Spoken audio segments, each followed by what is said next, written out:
हे प्रिय मित्रों, हे माताओं बहनों, हे बुजुर्गों, हे मेरे प्रिय अनुजों, आप सबको एक बार फिर करबद्ध प्रणाम। हे प्रिय मित्रों, आपको जो चारों बात बताई हैं एक वीडियो में, उनका स्मरण करो। एक बार फिर मैं आपको दोहराता हूँ, रीढ़ सीधी करके बैठना और जितना भी हो सके ज़बान और मन को मौन रखना। नंबर 3, चेहरे पे शांत भाव और आनंद अंदर आनंद रहे। उसके आनंद की प्रसन्नता अलग है। आनंद सबसे उत्तम स्थिति होती है, वो बाहर छलकता है चेहरे से। और नंबर 4 जो था बताया था, आप अपनी जीभ उल्टी करके अपने तालू पे लगाने का प्रयास करें और जो है उसको कोशिश करें जितना भी ज़्यादा से ज़्यादा समय दें। शुरुआत में जीभ दुखने लगेगी, लेकिन जैसे ही हफ्ता 10 दिन आप करोगे, फिर स्वतः ही अपने आप वहीं चिपकनी शुरू हो जाएगी और आप में बदलाव आने शुरू हो जाएंगे। ये सब बड़ी विलक्षण विधियां हैं जो सहज भाव से दे रहे हैं। अगर आपने एक्सेप्ट कर लिया तो परिवर्तन से कोई नहीं रोक सकता। हे प्रिय मित्रों, अब जो आज का टॉपिक आता है वो ये आता है कि मैंने बहुत अपने मित्रों से और जो है कुछ और साधकों से भी सुना है कि मंत्र सिद्ध नहीं होता। हमने तो इतने मंत्र कर लिए, इतना जप कर लिया, इतना तप कर लिया, वे फलित नहीं होते।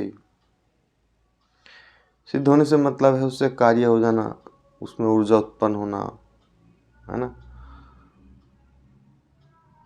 और जो है जब भी फिर उस मंत्र से हम स्मरण करते हैं तो कुछ ही थोड़े समय बाद ही वही ऊर्जा उत्पन्न हो जानी, और जो है थोड़ी सी जब से ही, और फिर हमारा जिस कार्य के लिए उस ऊर्जा का हम संकल्प लेते हैं वो कार्य हमारा पूर्ण हो जाना।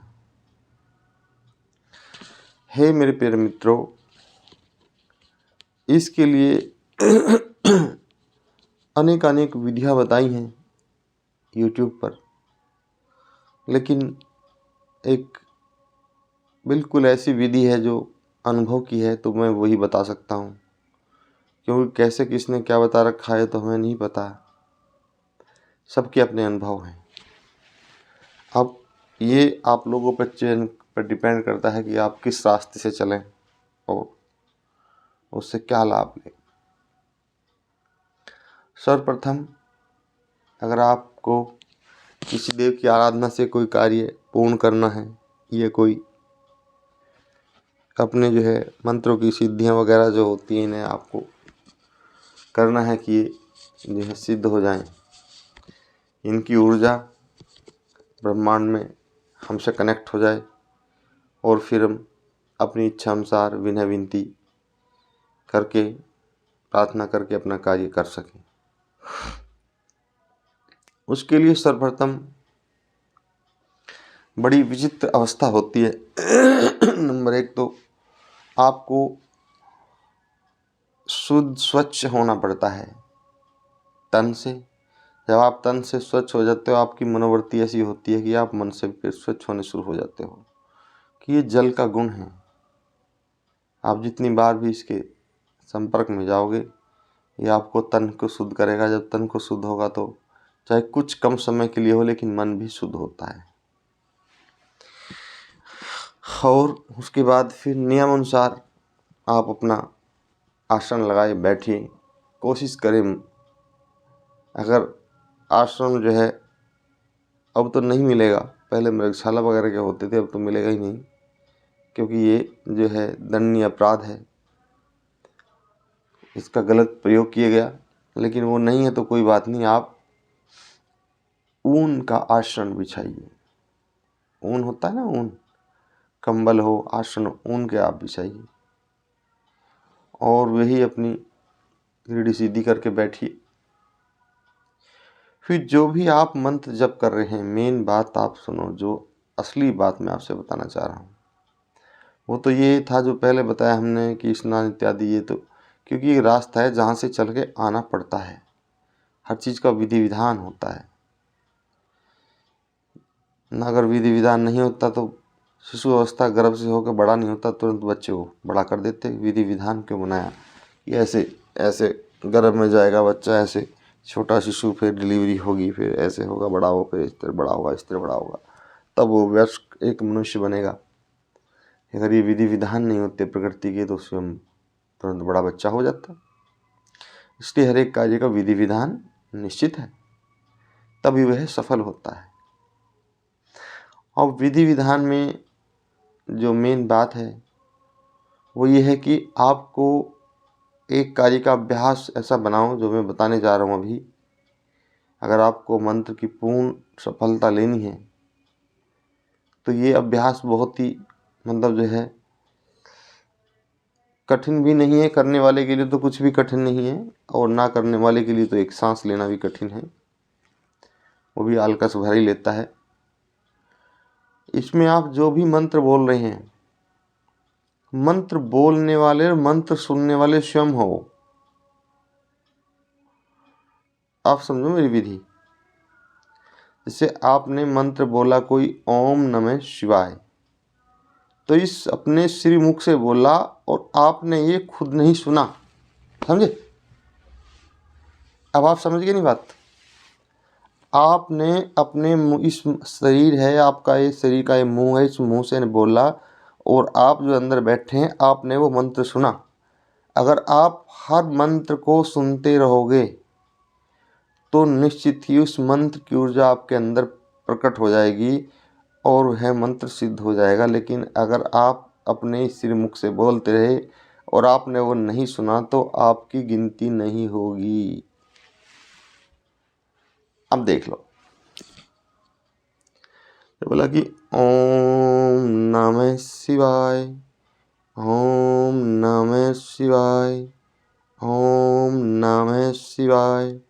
अब ये बोला तो आपने सुना है, अंदर खुद ने सुना है जो आप अपने मुंह से बोल रहे थे। करने वाले तो श्री गुरु महाराज हैं, परमपिता परमात्मा ईश्वर हैं। लेकिन जिसने भी ये आज तक मंत्रों में सफलता नहीं मिली, एक बार ये विधि भी करके देखना, वो शायद सफलता आपका इंतज़ार कर रही हो सकता है सफलता शायद आपका इंतज़ार ही कर रही हो कि ये वीडियो सुन के, विधि अपना के जो करेगी तो सफलता शायद इंतजार ही कर रही हो। और एक कभी भी आपको और ये कार्य करे, अगर आपने गुरु नहीं बनाया है और बनाने का सामर्थ्य है तो बनाइए, या समय है, और नहीं है तो जो भी आपको विधि जैसे भी बताता है आप मन ही मन उसके प्रति उत्तम गुरु भाव धारण करके वो कार्य कीजिए, सफलता निश्चित होगी। हमारे असफल होने का ये भी एक मेन कारण है, जिसने भी आपको जो विधि दी है आप उसके प्रति कभी आभार प्रकट करने का आपका मन ही नहीं होता। बस मिली और उस पर लग गए करने के लिए, फिर कहते हैं कि हम असफल हैं। क्योंकि किसी भी कार्य में अगर आपके भाव उत्पन्न नहीं होंगे और जिस कार्य को आप कर रहे हैं उसके स्वयं दृष्टा नहीं होंगे तो उसकी सफलता की दर क्रम से घटती चली जाती है। और जिस कार्य के आप स्वयं दृष्टा होंगे, स्वयं देख रहे हैं, स्वयं सुन रहे हैं, उस कार्य की दर हमेशा सने सने बढ़ती चली जाएगी और वो सफल ही होकर रहेगा। तो हे मेरे प्रिय मित्रों, माताओं, बहनों, बुजुर्गों, हैं मेरे प्रिय अनुजों, आप सबसे करबद्ध प्रार्थना है, विनय विनती है कि जिस किसी को भी इस क्षेत्र में आध्यात्म में रुचि है और वह इस पूजा पाठ वाला जो है इस पद्धति पे चलता है, मानता है, तो ये जो शब्द मैंने बताए हैं इसका अनुसरण भी करके देखिए। शायद सफलता सामने बाहें जो है बाहें जो फैलाई खड़ी है, सफलता बाहें फैलाई खड़ी है कि आओ मेरे आगोश में आ जाओ, मैं सफलता हूँ। क्योंकि ये सब विधियां हैं, ये विलक्षण विधियां होती हैं। आपको यहाँ तो ये तो सब मिलेगा कि 1.25 लाख मंत्र का जप करो, 5 लाख का करो, 1 लाख का करो, चलो सही है, वो विधि है कि किस मंत्र के लिए कितनी ऊर्जा फोर्स करनी चाहिए, वो विधि है, कितनी बार आप दोहराओ। लेकिन अगर आपने इस विधि से दोहराया तो आप 100% प्रथम बार में ही कामयाब भी हो जाओगे।